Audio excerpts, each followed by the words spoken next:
when Helen is not on her public errands, she's at Arcan Ridge, the Connecticut house built for her by friends, so that she and Polly might have the security of a roof and walls of their own. Mornings at Arcan Ridge begin around 5. For Helen, they begin as they end, with the Bible. The heavens declare the glory of God, and the firmament showeth his handiwork. Day unto day uttereth speech, and night unto night showeth knowledge. There is no speech nor language where their voice is not heard. Polly, meanwhile, is brought up to breakfast.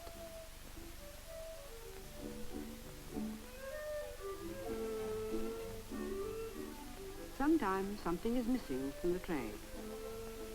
Then it is Helen who goes downstairs to fetch it. Polly knows that it pleases Helen to wait upon her when she can.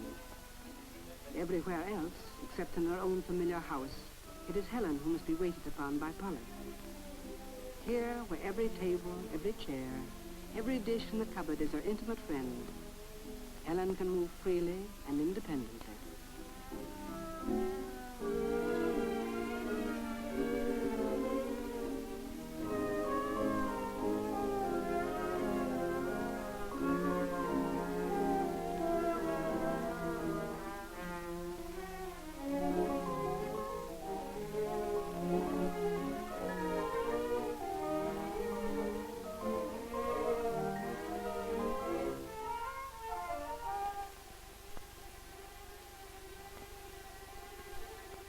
Though in this quiet house, Polly need not speak aloud to Helen, she usually does. It helps to drive back the silence.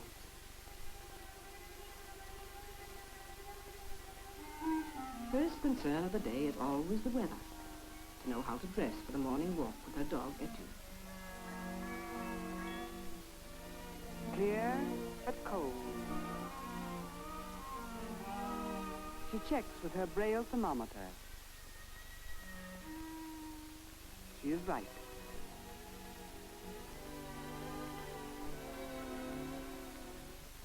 In her dressing, Helen is completely independent. She knows her clothes and where to find them, even to a stray belt.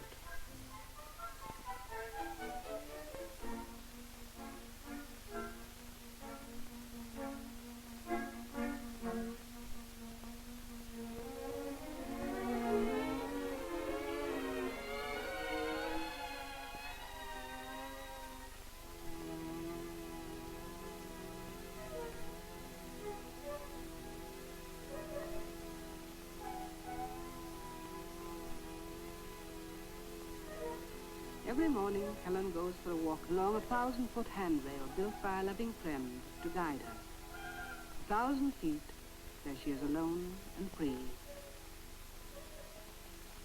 The walk seldom varies, but for Helen it is always full of small, unexpected events.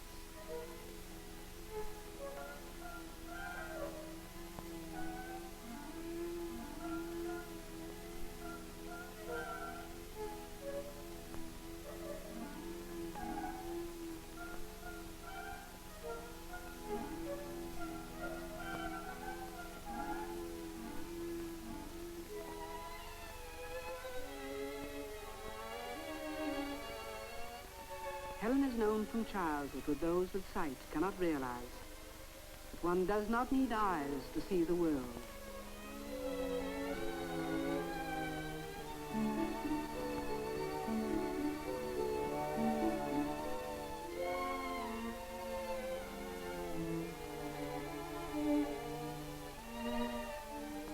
The patch of herbs that was here last summer is gone.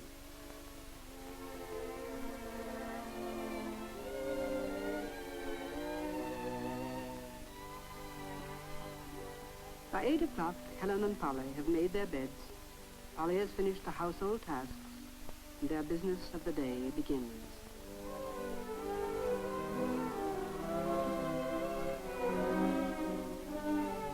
Even at home, they carry the responsibilities and obligations of public figures.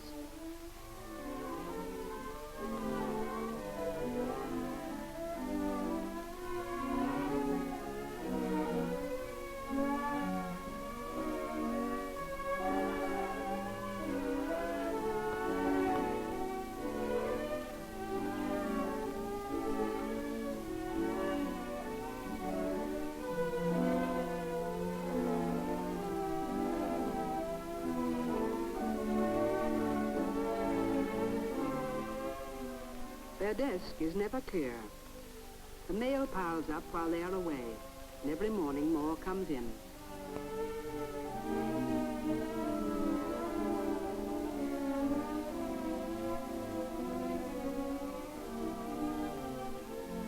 The bulky packages are books in Braille. They must wait.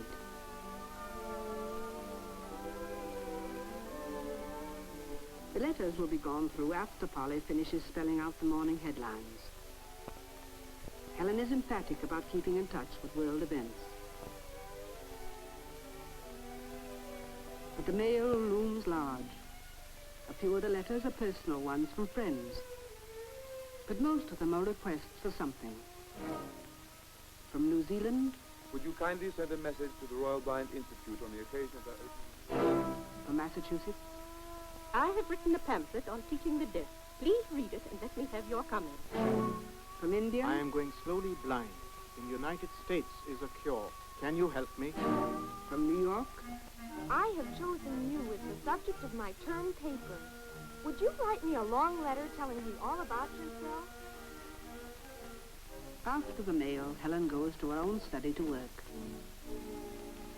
There are reports to be made out, speeches and articles to be prepared. So far as possible, she does her own research. She locates her reference books by the Braille lettering along the edge. In her work, she will not indulge herself because she is handicapped. Everyone has his own handicaps, Helen says. It just happens to be the handicap of the blind that they cannot see, of the deaf that they cannot hear.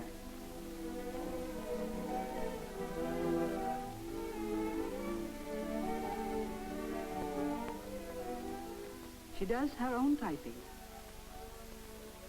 Her speeches she does on her Braille typewriter, so she can go over them herself for correction.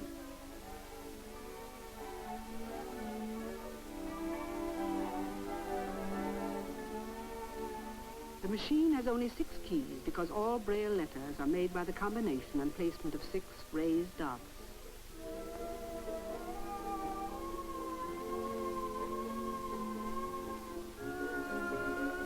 For her letters, she uses a regular typewriter. She is fast and accurate, but she has Polly check her letters. Being blind, she cannot permit herself casual mistakes of the seeing. If there are mistakes, Helen types the letter again.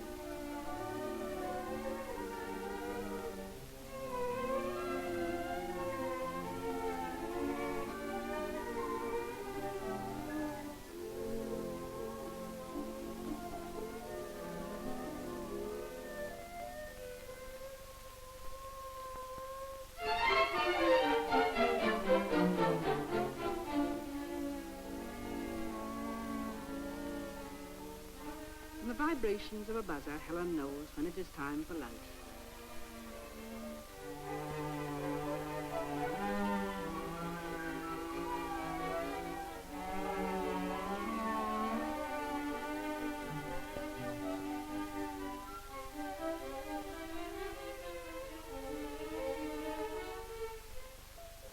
The glint of crystals is the one thing Helen thinks she remembers seeing as a baby before she went blind.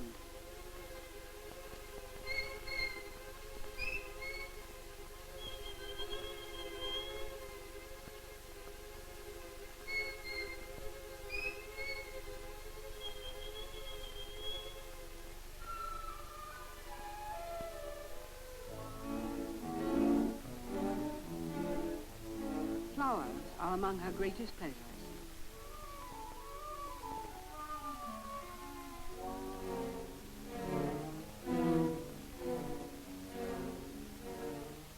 Helen's home is not a sad place, because she is not a sad woman. She's extraordinarily gay. She goes toward each new experience with the joy of a child. On weekdays, there are only 3 for lunch: Helen and Polly, and Anne, who comes in to help them with the housework. Their days are too full for social engagement. But at tea time, they relax and catch up with their personal mail. Friends may come in.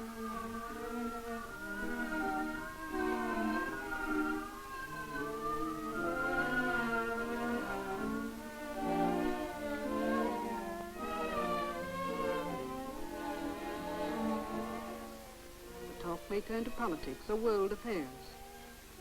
Helen has strong views on these, and she has the courage to express them even when they are not popular. She also likes a good story and appreciates a joke as much as anyone else.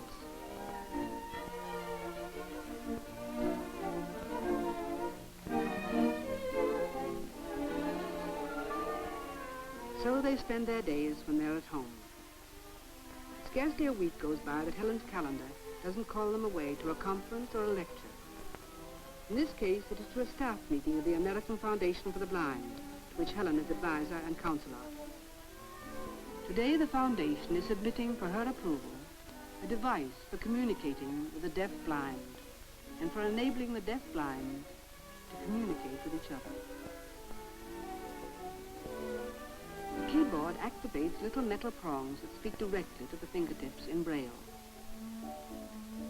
It is perhaps the most direct means yet invented of making contact with those who are both deaf and blind.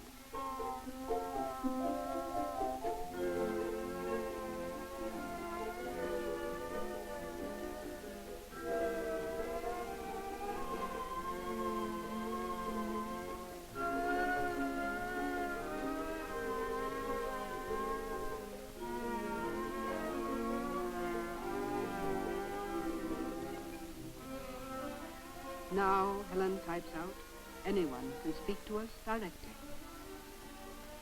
Helen is interested in, partly responsible for, a great deal that is being done to find new ways of helping the handicapped. At the Dyker Street Nursery, they're experimenting with placing sightless children and seeing children together. It is important to accustom the blind to the give and take of normal, everyday life. At the Lexington School for the Deaf, she watches children at play. Today they have a new game. From blowing a piece of paper, they are learning to say who, what, when, why, like ordinary children.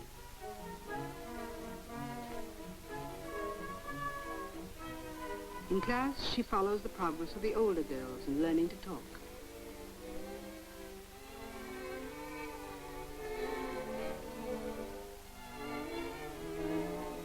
Watching their struggles with speech, we can perhaps more easily understand why Helen says if she had a choice between her two afflictions, she would choose blindness.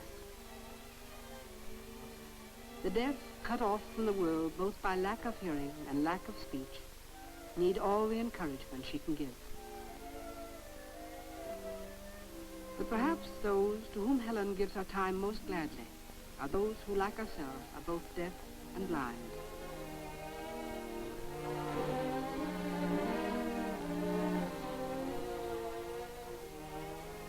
There are perhaps 25,000 of them in this country. And in the 50 years since Helen graduated from Radcliffe, there is only one other to have achieved a college degree, Robert Smithers of St. John's in Brooklyn. But they enjoy life and work like the rest of us. Their fortitude should make us perhaps recall, in respect to our own small difficulties, the truth spoken long ago. I cried because I had no shoes, until I met a man who had no feet.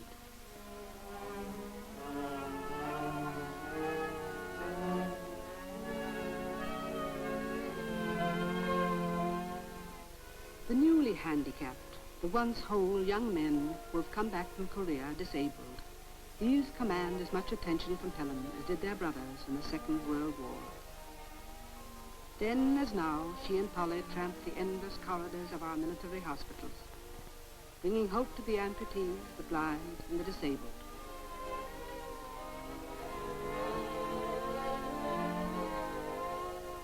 Meeting Helen, seeing what she has made of her life, gives them more courage to reshape their own. For her services, she was cited at the close of World War II. Then the leader of our armies, later the leader of the nation, Dwight D. Eisenhower, welcomed her to the White House and thanked her himself. Helen Keller asked the president if she might have the privilege of seeing him.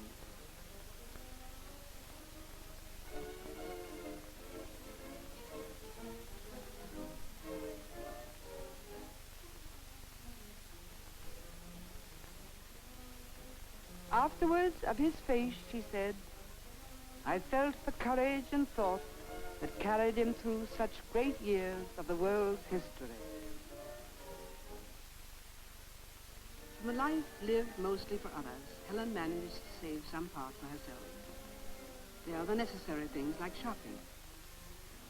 The excitement of the city, its vibrations under her feet, she loves. She enjoys the labor of choosing and buying.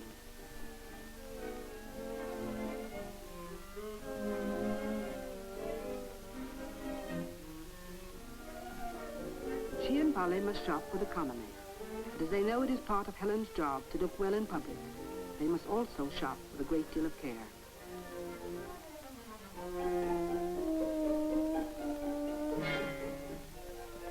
And Helen's hats, back through the decades, are a minor footnote on the history of our times.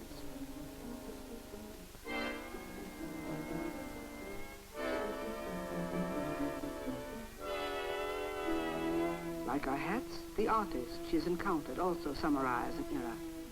Joe Jefferson when he played Lip and Winkle. Caruso at the height of his fame. Ethel Barrymore when she was in Déclassé. Melchior as Siegfried. Benny Goodman at Carnegie Hall. Years ago, the young Heifetz played for her.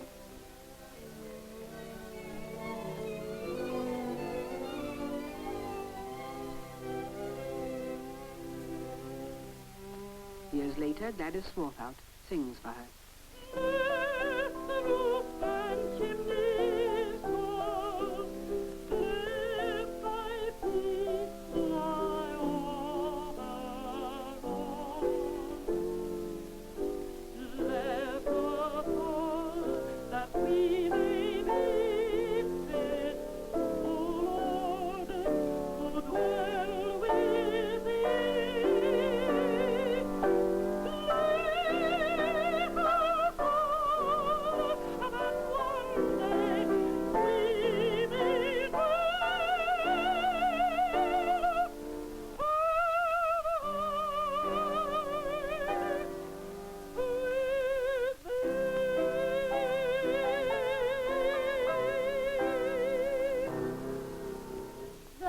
Beautiful. It is like my angel prayer. That is beautiful. It is like my daily prayer. When Helen takes time to relax, she is a merry companion. She is interested in everything and everybody. Spending an evening with Robert Helpman, the dancer, and Guthrie McClintock, the stage director, she seizes the opportunity to catch up with the amusement world. The theater gives her full measure, for she reads a play before she goes to it. Dance forms she must feel, so Robert Helpman volunteers to show her the difference between classical ballet and the modern dance.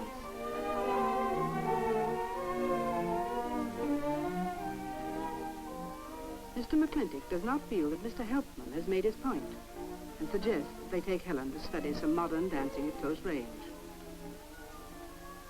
Helen has been to Martha Graham's recitals, but this is the first time she's been to a company rehearsal in the studio.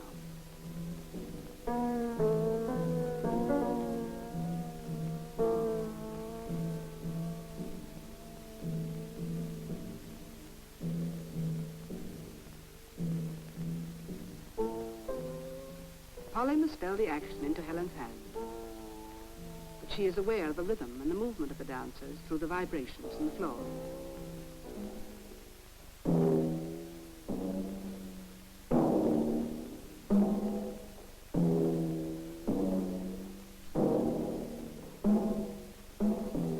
As Martha Graham realizes, Helen's hands need not even touch the drums to feel intensely their vibrations.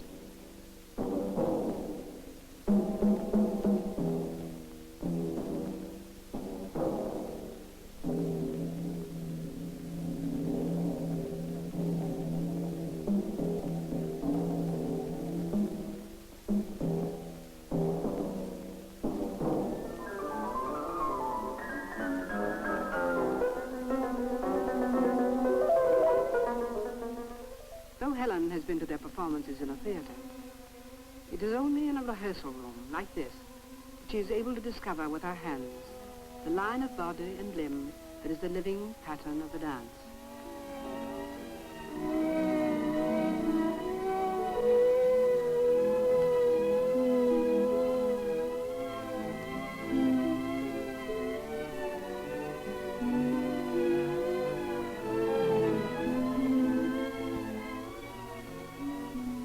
Once Helen wanted to feel a lion. Annie Sullivan informed the zoo. A lion was fed. Helen entered the cage and felt the lion from its head to its tail.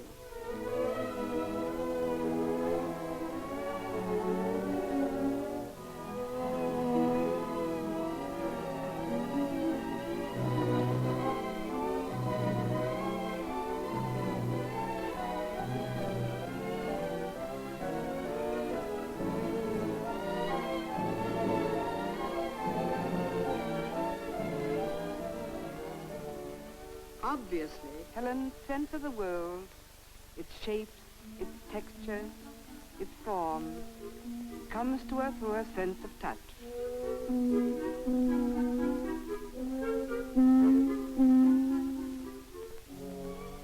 But her knowledge of the world comes to her through books. And for books, she is indebted, as are all the world's cyclists, to a blind Frenchman, Louis Braille, by whose invention the blind of all nations can read. It was to honor his memory that Helen, in 1952, went to France. At the Paris office of the Foundation for the Blind, she writes in French the address she is to give on the 100th anniversary of his death. À notre manière, in our way, we, the blind, are as indebted to Louis Braille as mankind is to Gutenberg. Helen's speech is only a part of the world's tribute to a great man. Today, 100 years after his death, is being taken from the little village where he lived to lie for the rest of time in the Pantheon, the burial place of Francis Great. Behind his coffin marches the blind of Paris.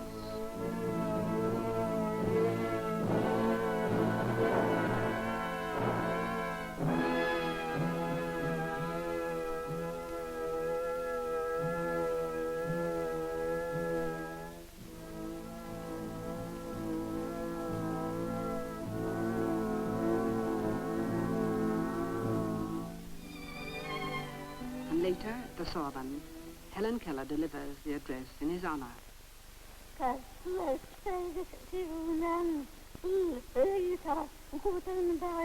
À notre manière, nous, les aveugles, sommes autant redevables à Louis Braille que l'espèce humaine l'est à Gutenberg.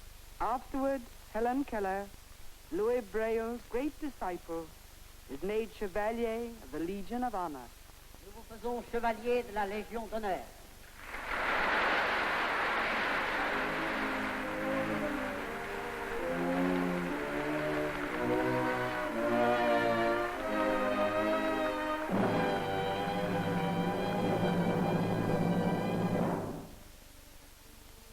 Then, from time to time, there is home again, where they sit among familiar things with curtains drawn, and are simply old friends.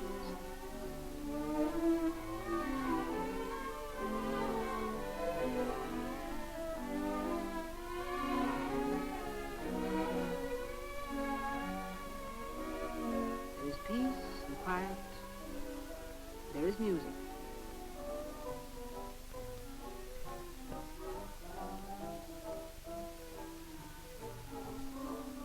There are also the dishes to be washed.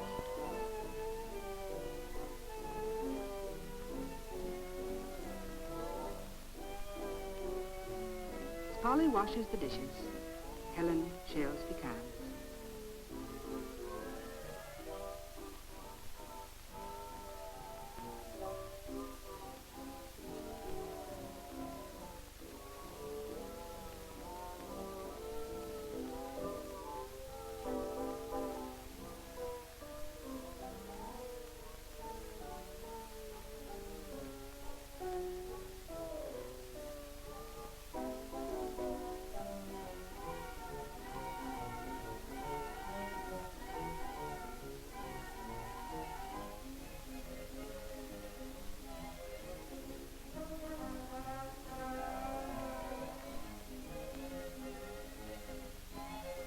Helen keeps a careful check on Polly.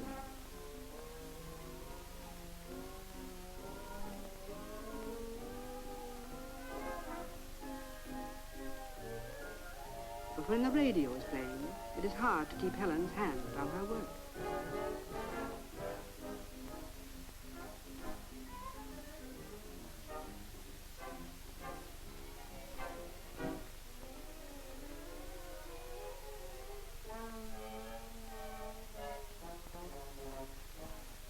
Then there is bed.